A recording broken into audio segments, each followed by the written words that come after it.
للہ رب العالمین والصلاة والسلام علی اشرف الانبیاء والمرسلین وعلی آلہ وصحبہ اجمعین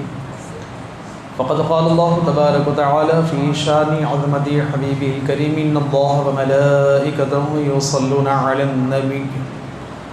یا ایہا الذین آمنوا صلوا علیہ وسلموا تسلیما اللہم صل علی سیدنا شفیعنا حبیبنا نبینا مولانا محمد بارک وسلم صلوا علیہ صلاۃ و سلام علیک یا رسول اللہ صلی اللہ تعالیٰ علیہ وسلم۔ ایک اور دفعہ بآواز بلند درود پاک پڑھیں۔ اللہم صلی علی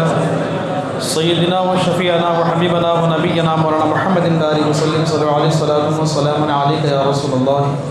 صلی اللہ تعالیٰ علیہ وسلم۔ حضرات محترم، جیسے کہ آج 17 رمضان ہے اور ہر مسلمان کو 17 رمضان کی تاریخ تو یاد ہوگی ہی، کیونکہ یہ وہ تاریخ ہے، اسے یاد ہونا بھی چاہیے کہ 17 رمضان شریف کو وہ جنگ جو اسلام کی سب سے پہلی جنگ تھی، جسے جنگ بدر کہا جاتا ہے، اور سب سے پہلی جنگ جو عظیم جنگ ہے، جس میں اللہ تبارک و تعالیٰ نے مسلمانوں کو بڑے کامیابی و فتح عطا فرمائی، اور جس کی تعداد 313 اور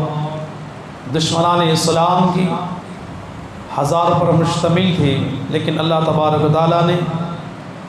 مسلمانوں کو کامیابی عطا فرمائی، کامرانی عطا فرمائی۔ تو انشاءاللہ تعالیٰ آج بعد نماز تراویح فاتحہ خوانی ہوگی، اور اس کے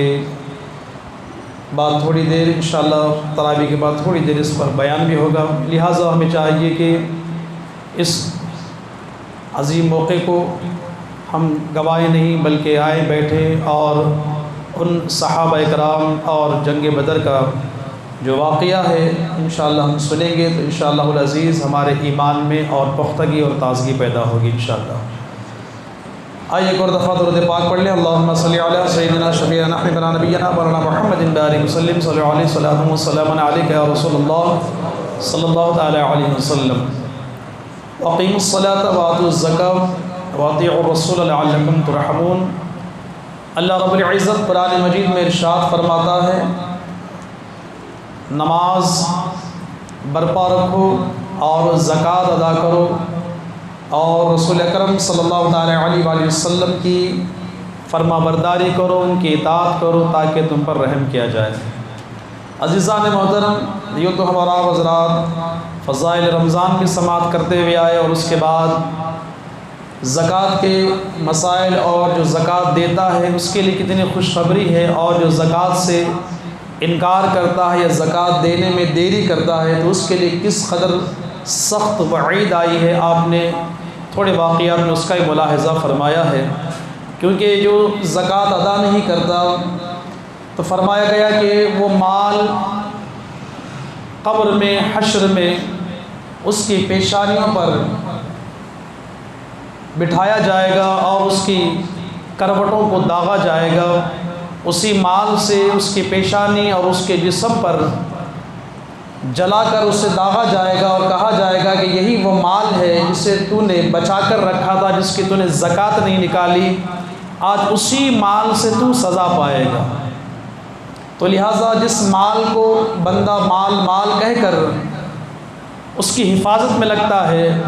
اسے جمع کرنے میں لگتا ہے، لیکن اس کی زکوٰۃ نہیں نکالتا، اس کا حق ادا نہیں کرتا، تو سمجھ لیں کہ یہی مال تمہارے لیے وبال بنے گا۔ عزیزان محترم، حضرت موسیٰ علیہ نبینا علیہ السلام کے دور میں ایک شخص تھا جو بڑا غریب مفلس، جس کا نام قارون تھا۔ یہ بہت ہی بڑا غریب تھا، یہاں تک کہ اس کے پاس کبھی کبھار کھانے کے لیے بھی کچھ میسر نہ رہتا تھا۔ حضرت موسیٰ علیہ نبینا علیہ السلام کو اس پر رحم آیا، اور آپ نے اسے علم کچھ سکھایا، علم کیمیائی اسے سکھائی۔ جب اس نے وہ علم حاصل کیا تو جس کا تذکرہ قرآن میں بھی آیا ہے کہ اللہ رب العزت نے اس کے مال میں اتنی برکت عطا فرمائی، اس کے خزانے اتنے بھر گئے کہ جن خزانوں کی کنجیاں جو تھی، چابیاں، بڑی زور آور جماعت، بڑے بڑے جماعت والی جو ہوتی تھی، ان کے ساتھ اس چابیوں کو لاد کر بھیجا جاتا تھا۔ یعنی اتنے خزانے اس کے پاس آ گئے اور اتنا مال و دولت اس کے پاس جمع ہو گیا۔ تو ایمان والوں نے کہا کہ جب اللہ تعالیٰ نے تجھے دیا ہے تو پھر اس میں سے غریبوں کی مدد کر۔ اور قرآن میں بھی اس کا تذکرہ ہے کہ اللہ نے تجھ پر احسان کیا ہے تو دوسروں پر احسان کر۔ تو اس نے کہا کہ میں کیوں کسی کے لیے کروں، کیونکہ جو کچھ میں نے کمایا ہے میں نے اپنے علم سے کمایا ہے،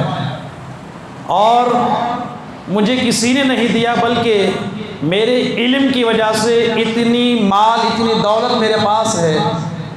تو بہرحال اس نے دوسروں کا حق ادا کرنے سے اپنے آپ کو روکے رکھا اور زکوٰۃ دینے سے اپنے آپ کو اس نے کنارہ کر لیا اور انکار کر دیا کہ میں کسی کو نہیں دوں گا، یہ میرا مال ہے۔ تو حضرت موسیٰ علیہ نبینا علیہ السلام کو جب یہ خبر ہوئی تو آپ نے بھی زکوٰۃ کے متعلق کہا کہ غریبوں کا حق ادا کرو، تو اس نے انکار کر دیا۔ جب دیکھا کہ حضرت موسیٰ علیہ السلام اس کے پاس آ رہے ہیں اور اس سے دریافت کرنے والے ہیں، تو اس نے ایک فاحشہ عورت کے ساتھ ناجائز تعلق کا رشتہ حضرت موسیٰ علیہ السلام سے جوڑ دیا۔ لوگوں کے سامنے حضرت موسیٰ علیہ السلام کے متعلق یہ کہہ دیا کہ یہ وہ فاحشہ عورت ہے، کہ یہ وہ عورت ہے کہ اس کے شکم میں جو بچہ ہے وہ حضرت موسیٰ علیہ السلام کا ہے۔ یعنی انہوں نے اس کے ساتھ برا فعل کیا۔ اس نے لوگوں کے سامنے حضرت موسیٰ علیہ السلام کے متعلق غلط بات کہی تاکہ موسیٰ علیہ السلام پر لوگ تہمت لگائیں اور یہ جو مجھ سے زکوٰۃ طلب کرنے آ رہے ہیں یہ اس سے رک جائے۔ یعنی اپنے مال کو بچانے کے لیے، اپنی زکوٰۃ کو نکالنے کا جو حکم تھا، اسے اپنے آپ کو بچانے کے لیے اس نے حضرت موسیٰ علیہ السلام پر تہمت لگا دی۔ جب حضرت موسیٰ علیہ نبی علیہ السلام اس کے پاس آئے تو سارے لوگ اس کے پاس جمع تھے۔ جب قارون نے اس طریقے کی تہمت حضرت موسیٰ علیہ السلام پر لگائی تو حضرت موسیٰ علیہ السلام کو اللہ تبارک و تعالیٰ نے معجزوں سے آپ کو شرف عطا فرمایا تھا۔ تو اللہ رب العزت کے حکم سے حضرت موسیٰ علیہ السلام نے اس فاحشہ عورت کے شکم کی طرف اشارہ کیا اور کہا کہ اے پیٹ میں پلنے والے بچے، تو خود ہی بتا دے تو کس کی اولاد ہے۔ تو حضرت موسیٰ علیہ السلام کا حکم پاتے ہی شکم سے بچے نے آواز دی کہ میں فلانے چرواہا کا بچہ ہوں۔ تو لوگوں کے سامنے ظاہر ہو گیا اور عورت شرمندہ ہو گئی، اور بعض روایتوں میں بھی آتا ہے کہ اس عورت نے چیخ و پکار کیا، اس کے پیٹ میں درد ایسا پیدا ہوا کہ اس نے حضرت موسیٰ علیہ السلام سے معافی طلب کی، کہا کہ اس کے کہنے کی وجہ سے میں نے آپ پر تہمت لگائی، آپ مجھے معاف فرما دیں۔ بہرحال اس نے اس طریقے کا کام کیا۔ تو یہاں پر یہ دیکھیں کہ وہ چاہتا کہ اتنا اس کے پاس مال تھا کہ وہ بڑی سی بڑی جماعتوں کے اوپر اس کی چابیاں، جو خزانہ رکھتا تھا اس کی چابیاں لاد کر لے جاتے تھے۔ اگر اس میں سے وہ کچھ دے دیتا تو اس کے لیے کچھ کم نہ ہوتا تھا، لیکن مال کی محبت نے اسے ایسا غرق کیا۔ تو پھر حضرت موسیٰ علیہ السلام نے رب کی بارگاہ میں اس کے لیے بد دعا فرمائی۔ تو عزیزان محترم، روایتوں میں آتا ہے اور اس کے متعلق کہا گیا کہ اللہ رب العزت نے اس پر ایسا عذاب نازل فرمایا کہ اس کا مال و متاع سمیت وہ ساتھ میں زمین میں غرق ہونے لگا۔ اور یہاں تک یہ بھی فرمایا گیا قیامت تک اس کا مال زمین میں دھستا ہی رہے گا۔ تو نہ وہ اس سے کچھ فائدہ اٹھا سکا اور نہ ہی کسی دوسروں کو اس نے فائدہ اٹھانے کا موقع دیا۔ مال کی حرص نے، مال کی محبت نے اسے اس طریقے کے انجام کو ٹھہرا دیا کہ تا قیامت تک آنے والوں کے لیے یہ عبرت کا نشان بن گیا۔ دیکھو جیسے قارون کا خزانہ، آج کہتے ہیں کہ کیا کسی کے پاس اتنا قارون کا خزانہ ہے؟ تو اتنا خزانہ، اتنا مال اس کے پاس تھا، لیکن جب اس نے اللہ تعالیٰ کی نافرمانی کی، حضرت موسیٰ علیہ السلام کی بات کو اس نے انکار کیا، یعنی اپنے مال سے غریبوں کی مدد کرنے سے اس نے اپنے ہاتھ کو روک لیا، تو اللہ تبارک و تعالیٰ نے اس کے خزانے کو زمین میں دھسا دیا۔ تو لہٰذا یاد رکھیں کہ جو مال اللہ نے دیا ہے اگر کسی کو استطاعت سے نوازا ہے تو اپنے آپ کو راہ خدا میں خرچ کرنے سے نہ روکیں، کیونکہ اس لیے کہ آپ نے بارہا سنا کہ جو مال راہ خدا میں دیا جاتا ہے یہ مال بھی تو اسی کا دیا ہوا ہے، اگر وہ نہ دیتا تو تم کسی اور کو کیا دیتے؟ تو شکر ادا کریں کہ اللہ نے تمہیں دیا اور اس لائق تمہیں بنایا کہ تم کسی اور کی مدد کر سکتے ہو۔ جب اور کی مدد کرنے کے تم لائق ہو تو اور کی مدد کرنے کے لیے اپنے ہاتھ کو مت روکو، اس لیے کہ جب تم روک لو گے تو وہ بھی روک لے گا۔ جب تم یہاں ہاتھ بڑھاؤ گے وہاں بھی اس کی قدرت سے تمہیں بے شک اس کے رزق میں برکتیں ہوگی، کاروبار میں برکتیں ہوگی، اور جو کاروبار میں اگر نقصان ہونے والا ہے یا خسارہ ہونے والا ہے تو اللہ رب العزت اس کے صدقے کی وجہ سے، غریبوں کی مدد کرنے کی وجہ سے اللہ تعالی ہر نقصان سے اور خسارے سے اللہ اس کی حفاظت فرما لے گا۔ تو لہٰذا عزیزان محترم، اللہ رب العزت کے فضل و کرم سے یہ ساری باتیں ہم اور آپ قرآن و حدیث کی روشنی میں سنتے ہوئے آئے ہیں، تو ہمیں چاہیے کہ سننے کے ساتھ ساتھ ان باتوں پر بھی عمل کریں۔ اللہ تعالی ہم تمام کو سننے زیادہ عمل کرنے کی توفیق رفیق عطا فرمائے۔ تو عزیزان محترم، زکوٰۃ یہ ایسی چیز ہے کہ جس کو دینا ہے اور کس کو نہیں دینا ہے، آپ نے مختصر باتیں سماعت فرمائی ہے، اور جن لوگوں کو سب سے پہلے چیز یاد رکھیں، زکوٰۃ جو آپ ادا کرتے ہیں وہ چیز ایسی ہے کہ کسی غریب کو، کسی فقیر کو اس کا مالک بنا دینا۔ اب ایسا نہیں کہ بعض لوگ سڑک بنا دیے، بعض لوگ کنواں کھدوا دیے، بعض لوگ لائٹ لگوا دیے، بعض لوگ کوئی اور نہر کھدوا دیا، تو ان چیزوں سے فرمایا گیا ہے کہ ان چیزوں سے زکوٰۃ ادا نہیں ہوگی، کیونکہ آپ نے اس زکوٰۃ کی رقم کو کسی کو مالک نہیں بنایا۔ اسی طریقے سے مسجد میں لگا دینا، کیونکہ زکوٰۃ کی رقم مسجد میں نہیں لگا سکتے، آپ نے اس سے قبل بھی سماعت فرمایا۔ ہاں، جب آپ کسی غریب فقیر کو جو مستحق زکوٰۃ ہے، جب آپ وہ پیسہ اسے دے دیتے ہیں، اب وہ چاہے تو ان پیسوں سے یہ چیزیں کر سکتا ہے، کیونکہ وہ مالک ہو گیا۔ اب جو پیسہ ہمارے پاس آ گیا، اور اسی طریقے سے بعض نے یہ بھی پوچھا تھا کہ میاں بیوی دو ہیں، ان میں سے ایک شوہر سید ہے اور بیوی سید نہیں ہے، یعنی سید آل رسول جو ہوتے ہیں ان کو بھی زکوٰۃ نہیں دی جا سکتی، کیونکہ وہ آل رسول ہیں جس کے بارے میں قرآن میں رب نے فرمایا کہ یہ پاک ہے۔ تو زکوٰۃ کی جو رقم ہوتی ہے مال کا میل ہوتا ہے، اس لیے کسی سید زادے کو یا مسجد میں ہرگز نہیں دے سکتے۔ ہاں، اگر ان کو دینا ہے، سید ضرورت مند ہے، سید حاجت مند ہے، غریب ہے، اب اس کو نہیں دے سکتے تو اس کی بھی بہت سی شرائط ہے، اس کے بدلے آپ جو زکوٰۃ کی رقم بنتی ہے اس کے بدلے آپ بہترین ہدیہ پیش کریں، تحفہ پیش کر دیں۔ اب آپ یہ کہیں گے کہ صرف زکوٰۃ کی رقم ہے، ہمارے پاس اتنا نہیں، تو اس کا ایک اور دوسرا طریقہ یہ ہے کہ کسی ضرورت مند شخص کو آپ یہ پیسہ کہہ کر دے دیں کہ دیکھو یہ زکوٰۃ کی رقم ہے، تم سید نہیں ہو تو ہم نے تمہیں دیا ہے، تم اس کے مالک ہو گئے ہو، لیکن فلانا شخص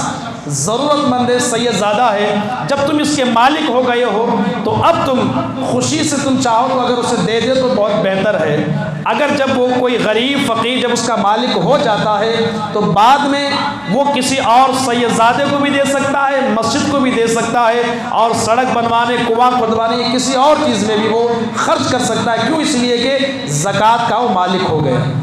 تو اسی طریقے سے بعض ایسے باتیں جب مدرسے کو ہم اکثر و بیشتر مدارس کو دیتے ہیں تو اس میں یہ بھی حکم دیا گیا ہے کہ جب مدرسے کو بھی زکوٰۃ کی رقم دے تو بول کر جو مسجد کے متولی ہیں یا پھر مسجد کے مدرسے کے جو متولی ہیں، صدر ہیں، مدرسے کا کوئی ماحول چلانے والے، تو ان کو یہ کہہ کر دیں کہ یہ زکوٰۃ کی رقم ہے اور مدرسے میں جو مستحق زکوٰۃ ہیں یہ رقم آپ اس پہ خرچ کریں۔ تو ان تمام باتوں کو ضرور یاد رکھیں کہ زکوٰۃ کی رقم کسی غریب کو دے کر اس کو اس کا مالک بنا دینا یہ ضروری ہے۔ تو لہٰذا ہم تمام نے جو کچھ بھی مسائل سماعت فرمائے ہیں شریعت مطہرہ کے متعلق، جو اس کے اندر جو مسائل بتائے گئے، بہت سے مسائل اس میں ہیں، اور یہ بھی کہ قرض دار ہے،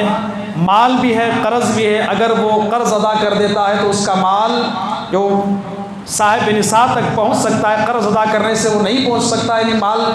کمی اس کے مال میں کمی آ جائے گی قرض ادا کرنے کے بعد، اس کے لیے ضرور نہیں۔ اور یہ بھی بعض یہ کہتے ہیں کہ مال ہے لیکن پیسہ نہیں،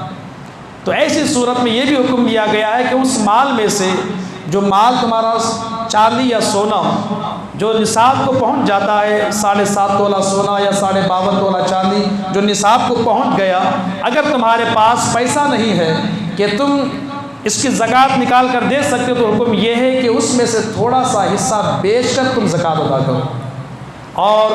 نہیں کر سکتے تو اتنا بھی حکم دیا گیا ہے کہ قرضہ لے کر ہی صحیح تم زکوٰۃ ادا کرو، بعد میں تم اسے ادا کر دینا۔ تو لہٰذا یہ تمام صورتیں ہیں زکوٰۃ ادا کرنے کی۔ تو اللہ تعالیٰ نے جسے مستحق بنایا ہے اور اللہ نے جسے مال غنیمت سے نوازا ہے، تو وہ سمجھے اور مستحق کو زکوٰۃ ادا کرے۔ اللہ تعالیٰ ہم تمام کو کہنے سننے زیادہ عمل کرنے کی توفیق رفیق عطا فرمائے۔